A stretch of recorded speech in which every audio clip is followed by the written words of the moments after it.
Today, we're going to go over some of the most essential tips you guys are going to want to know when buying rural real estate. I have sold a lot of raw ground out here. I've sold a lot of improved ground. I've grown up on country property. I own timberland in North Clark County. I've pretty much seen it all when it comes to buying land. And these tips that I'm going to go over, I want you guys to write them down. Get a folder, get a Word doc, get whatever you want, even a notepad, and make sure you're writing down these points. We're going to go over them one by one in detail, and I can't wait to get into this. Number one, infrastructure, power. You need power to live. You're not going to live off grid, although we do sell a lot of off-grid properties in the Gifford-Pinchot. If you're within Clark County, you're going to want to be on grid. You need things to power your well, your home, your shop, your electric vehicle, whatever you might have.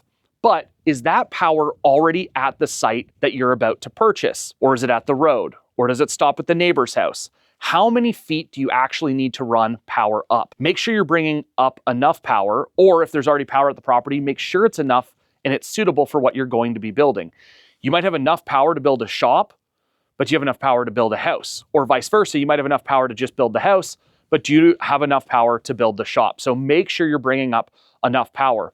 Also, how much does it cost per foot to get that power up here? Call the utility, call a really good electrician. They're going to be able to give you prices. But it's also going to depend on what you have to get through. Do you have to go over a bridge? Are you going to be running it below ground? Are you going to be running it above ground? How many trees do you have to clear? How many blackberries do you have to clear?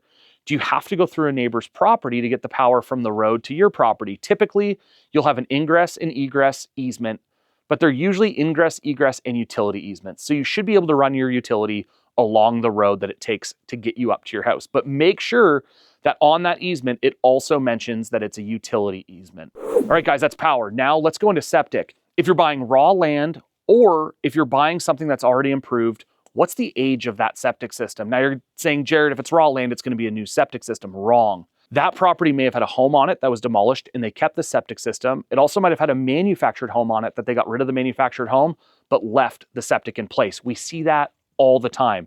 So make sure you understand the age of the septic systems. Septic systems last anywhere from 25 to 50 years. I know that's a long spread, but it really is true. If they've been maintaining their septic system, you can get a lot of life out of them. Typically, we see people replacing them at around 35 to 40 years. One other thing that's super important, know where that septic system lies. You may want to build a shop, but you can't build a shop on the drain field. Get a local septic inspector out here to actually locate the lines. That way, if you want to build an addition on the home, build a shop, build a road, you're not tearing up a $30,000 septic system to get that done. Whatever you do, don't sign on the dotted line until you've done a septic inspection, especially if it's for improved land. 99% of all real estate deals that I do, there is a septic system addendum. It is up to the seller to pump that septic system if needed prior to you taking ownership. That's going to save you guys a ton of money, but you're also going to get the septic system inspected to make sure you're not incurring any crazy costs once you've taken ownership of the home. So when you're buying raw land, make sure you do a perk test. A perk test is as simple as an excavator digging a hole, filling it up with water, and timing to see how long it takes that water to drain into the soil. Will the soil drain? Typically here in Clark County, perk tests go pretty well. Although in places like Brush Prairie and Battleground, the water table is quite high, so you're going to see more mound-style septic systems, which limits the usability of your land. Again, Southwest Washington is pretty good for perk tests, but make sure that part of your feasibility study is doing a perk test for a 3-bedroom, 4-bedroom, or 5-bedroom home. Next up, water. Everything's good until the well goes dry. Water is everything. Now, are you on a well or are you on city water? You can get a water availability letter from the PUD to tell you where the nearest water hookup is. Traditionally, if you're out here, North Clark County, Cowlitz County, if you're in the boonies on acreage, there's a good chance you're going to be drilling a well, or if you're buying an improved piece of property, there's already a well on it. Do not sign on the dotted line until you have water figured out. Do a well test, do a flow test, do a water purity test. Out here, La Center, Washington, high for iron. Yakult, Washington, higher for arsenic. There is stuff in the water that you want to make sure you're filtering out, and you have a really good idea of what that is. Water filtration systems are extremely expensive, and you want to budget that in if you're going to need it to build new, or if you're buying a property that doesn't have it, that might need it. We do see it all the time where we will find arsenic and high iron contents in water. we end up putting a filtration system in or a filter depending on what's needed. Research the gallons per minute. How fast does the water actually come out of the well? Now, a simple Baylor's test is as easy as filling up a 5-gallon bucket and timing it to see how long it takes to fill up that bucket. Do some simple math, you're gonna get your gallons per minute.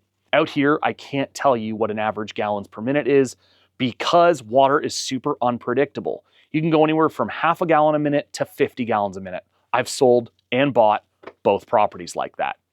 Now, my personal well at home is 30 gallons a minute, and it's at 390 feet. My neighbor's well is at 330 feet, and it's 30 gallons a minute. So if you go on Department of Ecology, the first thing you're gonna wanna do is go to all the neighboring properties and figure out how deep their wells are and what their gallon per minute is. Also, if you call a local well driller, which I would advise you to do to educate yourself, ask them, hey, what's the neighboring properties?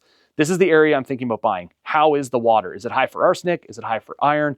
What's the status? And they're usually gonna be really good to tell you what the water availability is and give you a rough estimate of where you're gonna find water. The other thing is, and sometimes it's an unpopular opinion, get your well witched. Get someone to come out there and douse that well. These guys are crazy, but every time I've spent the money to witch a well, it's always paid off. And for the extra $1,000 on a $30,000 or $40,000 investment, it's money well worth it.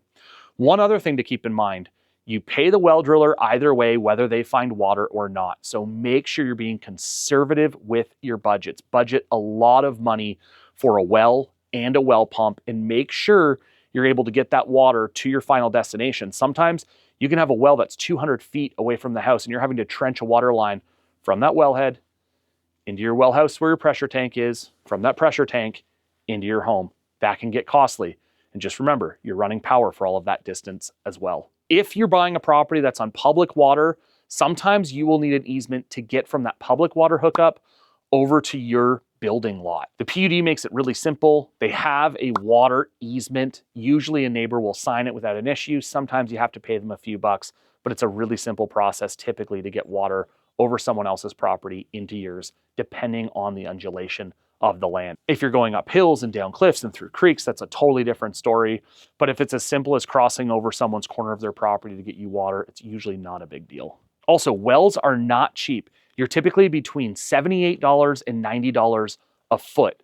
So if all of the neighboring properties are averaging 300 feet, do the math. It's the price of a sedan and you're gonna wanna budget for it. So the top 3 takeaways from the well: depth, gallons per minute, and purity. Make sure you know those 3 things when you're purchasing a property on well water. Guys, I wanna have a conversation about roads. Roads are the way you get in and out of your property. So imagine you're about to buy a piece of land and you have to hike into it, which isn't uncommon out here in Clark County. Think about how you're actually gonna build that road to the building lot. Think about how you're gonna cut that road into your build site. That can get extremely costly depending on 1, how far you have to build a road, 2, what's the undulation of the land? Are you having to kind of scale through a hillside? Are you having to cut out a hillside? The cheapest route or the best way to build a road is naturally with the undulation of the earth. But are you gonna have to remove trees? Are you gonna have to go over creeks? That can get costly. Are you gonna have to build culverts? How are you gonna shed that water off of that road? And is there a place to put that water? Obviously, you can't create a problem downstream from your neighbor. So when you're building a road, always think about following the natural undulation of the earth, but also how long you're gonna run that road and budget for it. Building a road can be extremely expensive. And based on the time of year, it can get even more costly if you're building it in the winter time when the soil is really wet and absorbs a lot of that rock. If you want a smoother surface, you're then gonna pave it or chip seal it. Paving it is even more expensive. And again, based on the time of year, based on oil prices, paving a road can be rather costly. So make sure you're going out, you're getting local quotes from road builders, people who do rock and dirt work and things like that, and then also potentially foresters. If you have to go out and pull out a lot of timber to build that road, 1, that might help offset the cost, but it could also be an expense depending on the age of the timber. Also, if you're sharing that road with a neighbor or neighboring lots, make sure you guys get an agreement in place. Who's gonna maintain that road? Who's gonna help with the cost of that road? And make sure all of that's legal before signing your name on the dotted line. I wanna talk about site uses, what you're actually gonna be using your property for. One of the biggest things we sell is timberland or forested country homes. And if we're gonna buy a property that has timber on it, you should always get it professionally cruised by a professional forester. Also, keep in mind what the timber prices are. Sometimes buying timberland in low timber markets is actually the best time to buy, knowing that traditionally the timber market will go back up. It's much like buying in the stock market. It's a renewable resource. But there could be site limitations to the timberland. Is it in riparian zones? Are there wetlands? Is it protected habitat? If so, that's going to limit how much timber you can actually take off of it, and it's going to increase your cost to pull that timber off of it. Can you access your timber? And can you access your property from all 4, 5, 6, 7, 8 sides, depending on how it's actually laid out? Or do you need to pay a neighbor for access to actually skid logs out of there? And then the last thing I want to say about timberland, after you've logged and you're scarifying and you're burning slash piles, can you legally burn in that area? There's certain parts of Southwest Washington where open air burning is not permitted. Therefore, you'd have to take all those stumps and slash in either one, let them rot and decompose on the ground, which isn't bad, but it also makes a mess, or you can haul that away.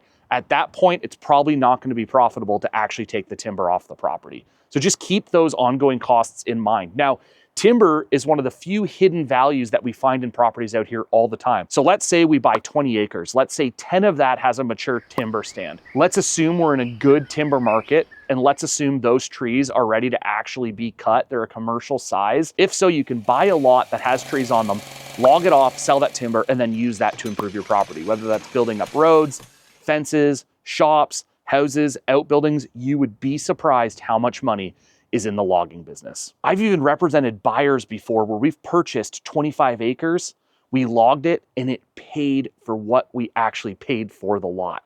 So imagine that. You buy a piece of ground, you log it, and your logs actually paid for what you purchased the land for. Guys, I'm one of the few realtors that know timber values, that partner with foresters, use my knowledge. When we're walking around, say, Jared, is there any commercial timber on this property? I'll likely know the answer. And if I don't, I'll call a buddy who's a forester, we'll get them out there, and we'll do an informal timber cruise so you know exactly what you're purchasing. So the biggest takeaways when buying timberland, get it professionally cruised. Are there environmental situations that you need to be made aware of? What's the current timber market? And access limitations. Make sure you can get those logs in and out.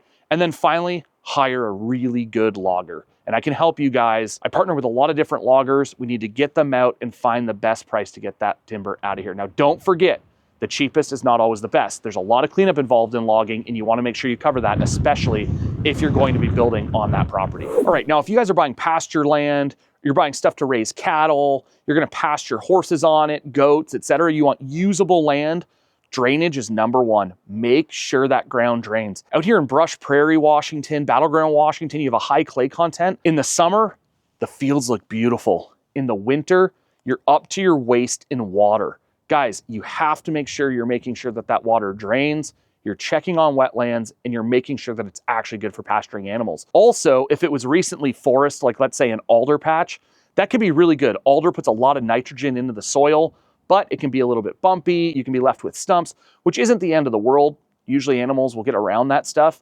But just know, if you're buying fresh pasture land, ask yourself, what has it been used for the last 10, 20, 30, 40, or 100 years? Has it been always used for agriculture? Is it tiled? Was it a forest? Try and get some information. If the person selling it doesn't know the answer, ask neighbors, ask old timers out here, go for a coffee, sit at a bar and ask people, hey, do you know this piece of ground over here? They'll usually tell you, yeah, that drains well. Yeah, that gets a lot of wind. Yeah, that's a rock pit. It's not great for pastures. All that inside information, all of that inside knowledge is huge. And it's what really differentiates how we look at properties compared to other agents. And I know I talk a lot about wetlands here, guys, but it really does limit your property. If there's been wetland delineation, sometimes they'll actually limit you to not be able to pasture animals on it. So just be aware of that. If you want to buy a property and you're going to be pasturing animals on it in the summer, if it's a wetland, you may have limitations. Call the county, call a biologist, get the information before signing on the dotted line. Don't fall in love with something that can't love you back. The first house I ever bought, I was not a realtor at the time. I hired a guy, Mark J. Hughes, lived out of Clark County at the time. Now he's moved to the Midwest. He was my realtor. He was an experienced agent, and I fell in love with this home that I ended up purchasing.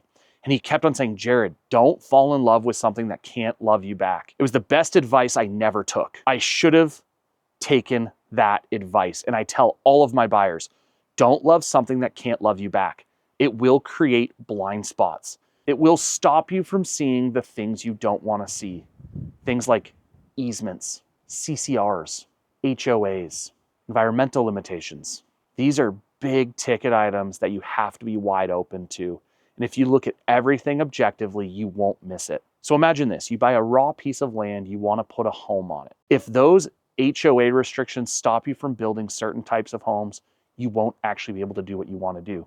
HOAs can limit what type of animals, how many vehicles, whether you can have Connex boxes to store your building materials in. Now, don't get me wrong, I don't think your neighbor should be able to tell you how you live on the land. But some HOAs are extremely simple. Some HOAs just go over how you access the property.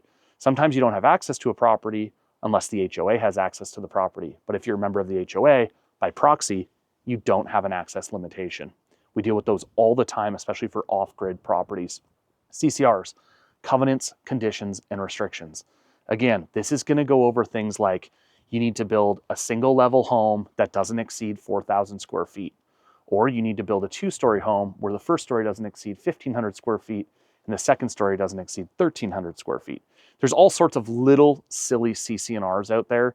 Typically, it's meant to keep the value of the neighborhood up, but they can go over things like noise control, house colors. I mean, it's crazy, all of the different things. Now, the other things you can find in titles and deeds are things like mineral rights. If you're buying timberland that was once owned by a Weyerhaeuser or a railway, there's a good chance that mineral rights are retained by that original property owner, that you don't own what's under the ground. Now, 99% of the time out here, that doesn't really matter. They're not going to come in here and look for oil and gas and rock and things like that. And there's a lot of limitations to what they actually can do with those mineral rights, but typically they are held with that old property owner. They usually do not give up their mineral rights, especially if it's a logging company. Things like historic easements, railway easements, power line easements, utility easements. You wouldn't believe how many people sign on the dotted line without realizing, hey, there's an easement going through my property, or someone has access through my property, or there's an exclusive use easement on a portion of my property. We see that stuff all the time. Make sure you're reading through those title reports with a fine-tooth comb. Now, one other thing, when you go to close on the property, you're going to see the Exhibit A. That's the property description. It's going to look like Greek to you. If you're not used to how you read these, talking about mets and bounds and points of beginning, it will look really foreign. Make sure you read it. Make sure you understand it. If you don't, have a surveyor look at it. I have unfortunately witnessed scenarios where people have purchased homes without actually realizing what they were purchasing. They thought maybe they were getting more of a property than they thought. And when they actually bought it, the neighbor went, hey, you're on my property. And they went, whoa, what? Now, of course, I wasn't the one representing them, but I have seen these scenarios before. The other number one thing to know, and this might seem really basic, but it's so important, especially to out-of-state buyers. Fence lines do not mean property lines. That's so important. When you see a fence, it does not mean a property line. Now, coming from town to the country, typically your fence line is right on the property line in town. In the country, fence lines mean nothing. Now, if it's a neighbor's fence on what you think is the property you're buying, that could be an encroachment, and you're going to want to get that taken care of before taking ownership. A lot of timberland properties, a lot of country properties have property encroachments from neighbors. Keep in mind, a lot of these properties were 360 acres, then they were 160 acres, then they were 80 acres, 40 acres, 20 acres, 10 acres, 5 acres, 2.5 acres, and 1 acre. They all started as big farms at one point or another, or big tracts of land, and over time they've been broken down. So just imagine all these different lot line adjustments, all these short plats, etc. It's not uncommon for a neighbor's fence to be now on your property, and you may consider that an encroachment, and they may consider that adverse possession. So just be aware, fence lines do not mean property lines. When we're buying big tracts of land, I retain a surveyor to actually come out and mark property corners if it's something that we're going to write an offer on. That way you can truly see what you are buying. Have a pro surveyor come out, they flag the lines, and you can then actually walk it corner to corner in its entirety to know what you're purchasing. Super important, guys. That's probably my biggest takeaway on this entire video. Is the property in a tax deferral? Typically, if it's forest land and it's over 5 acres, it will likely be in a tax deferral. If you plan to log it and build a home, you'll have to take it out of that deferral. Now, you'll only have to likely take out a section for the build site, so usually about 1 acre or 2 acres. But if you do that, you're paying the back 7 years of taxes on it. So just know there will be some cost to pull some of that ground out of its deferral. And the same goes for agricultural land. Now, the one benefit to a deferral is, and I would highly recommend it, if you're buying land that's over 6 acres out here in Southwest Washington, put that in a tax deferral. You're gonna save a bunch of money on taxes. Another pro tip, make sure that the property you're buying has a legal lot determination. Believe it or not, people buy properties out here that are not legal lots and they cannot actually build a home on it. We see it all the time. It ends up in court. It gets really, really dicey and people get sued over it. Request that the seller provide you with a legal lot determination prior to closing on the deal. Now, there's ways to save time on that. You can call a surveyor and say, hey, is this a legal lot? They might say it's not a legal lot, but it highly likely is a legal lot or can become a legal lot based on when it was divided. So a good surveyor will tell you if you're making a good decision. Make sure you set the expectations with the surveyor on what you want to do with the property. If you want to divide the property in the future or add multiple primary dwellings, make sure you can actually divide the property. Make sure you can do a short plat. If you're coming from California or a different county even, all of this stuff means different things. An R15 is very different, let's say in Lewis County than it is in Clark County. So just understand what you're buying and make sure the surveyor knows your final intentions. They're going to be able to give you great guidance. Just note, not every property you buy can be divided. 95% of the time, it cannot be. So if you're coming from another state, just get out there in front of it, purchase it as what it is, not what it could be, because you never know how difficult it can be to actually break that property down. Hidden value. Future development. Places like La Center, Ridgefield, Camas, they're constantly readjusting their city limits. You could be buying a property that could be short platted into multiple legal lots. You can become a millionaire overnight in this county. I remember buying a horse property on behalf of a buyer 4 years ago. We paid $1 million for it. She will sell it this year for a little over $4 million. She became a millionaire overnight as her property was rezoned to high density housing. Now, it sucked for her. We're going to be selling it. She's going to make a bunch of money and we're going to have to move further out, but it can also be a blessing in disguise and you can get great equity in purchasing rural property. Now, if you don't want it to ever change, we can find properties like that as well. We can basically know where the city, what direction the city plans to go and try and buy something a little bit further out so you don't have to deal with high density housing issues. Guys, I have seen so many different scenarios. I've seen original 150-year-old land grant deeds. I've seen bad paperwork from 1913. I've seen adverse possession cases. Call me. I know how to get through this stuff. I know how to find a lot of that hidden value. Even if you're not in the state of Washington, give me a call. I'm happy to answer anything. I'm an open book. I love rural real estate. I love country properties and I love Southwest Washington. That's not it. There's so much more to learn about country properties. Click here on my next video. In that video, we're going to go over how to find the right property. We're going to go over negotiating tactics, home inspections, what type of property you actually need to purchase, and what some of those things are. So click this. I'll see you over there.